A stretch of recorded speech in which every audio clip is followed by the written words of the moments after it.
అణచివేతకు గురైనటువంటి జాతుల గురించి అతి ఎక్కువగా తప్పించిన వ్యక్తులలో చెగువేరా కావచ్చు, నెల్సన్ మండేలా కావచ్చు, ఆ కోవలో వ్యక్తి డాక్టర్ బాబాసాహెబ్ అంబేద్కర్ గారు. అందులో డౌటే లేదు. బాబాసాహెబ్ అంబేద్కర్ గారు అధ్యక్ష ఒళ్ళు జలధరిస్తూ ఒక సందర్భాన్ని గుర్తు చేసుకుంటే, వారు రాజ్యాంగ రచనలో భాగం వహించకపోతే తెలంగాణ రాష్ట్రమే వచ్చేది కాదు అధ్యక్ష. ఈ రాష్ట్రమే ఏర్పడదు కాదు. గతంలో కూడా చెప్పిన అధ్యక్ష, once again I wanted to put it on the record of the house.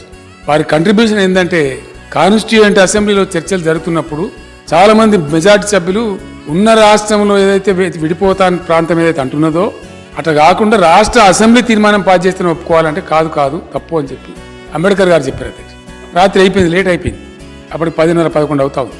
ఎట్లా అంటే ఇప్పుడు ఇట్లా చెప్తే ఇంత ఈజీ కాదు. నేను పొద్దున టైప్ చేసి తెస్తాను, రాత్రి పడుకోకుండా నిద్రపోకుండా మీరు ఉదయం చదవండి, మీకు సమ్మతమైతే నేను చెప్పేదాన్ని ఆమోదిస్తాం, లేదంటే మీరు చెప్పే చర్చ చేద్దామని చెప్పి వారు పడుకోకుండా నిద్ర కాసి ఆ రాత్రి దాదాపు 1-2 గంటల నిద్రపోయి మిగతా సమయం అంతా మొత్తం ప్రింట్ చేసి తెచ్చి ఎందుకోసం డీటెయిల్ నోట్, ఎందుకోసం ఇట్లా దీన్ని ఒప్పుకోవద్దు, ఎందుకోసం వాళ్ళు డిమాండ్ ఒప్పుకోవాలంటే రాష్ట్ర అసెంబ్లీలో పాస్ చేయకపోయినా సరే పార్లమెంట్ తీర్మానం ఆమోదించవచ్చు అని పెట్టించారు అధ్యక్ష. ఎవరు? అంబేద్కర్ గారు. ఎందుకు?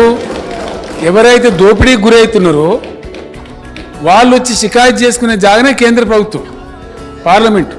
కాబట్టి మళ్ళీ అసెంబ్లీ తీర్మానం కాబట్టి అక్కడనే కట్టేసినట్టు అయిపోతుంది, మళ్ళీ దోపిడీదారులకి వాళ్ళని అప్పయినట్టు అవుతుంది. అది కరెక్ట్ కాదని చెప్తే అందరూ కూడా చదువుకొని ఒక మాట కూడా మాట్లాడకుండా ఆయన అంబేద్కర్ గారు అద్భుతంగా దాన్ని పాస్ చేయించి రాజ్యాంగంలో పొందుపరిచిన అధ్యక్ష. వారి కంట్రిబ్యూషన్ పుణ్యమానే మనకు అదే చట్టస్ఫూర్తితోని తెలంగాణ రాష్ట్రం కూడా ఏర్పడ్డది. ఇవాళ మనం కొంత సుఖపడుతుంది. కాబట్టి కొత్త నూతన పార్లమెంటు భవనానికి పెట్టడానికి అంబేద్కర్ గారిని మించిన వ్యక్తి దేశంలో ఇంకో లేనలేరు అధ్యక్ష. డౌట్ కూడా అవసరం లేదు మనకు.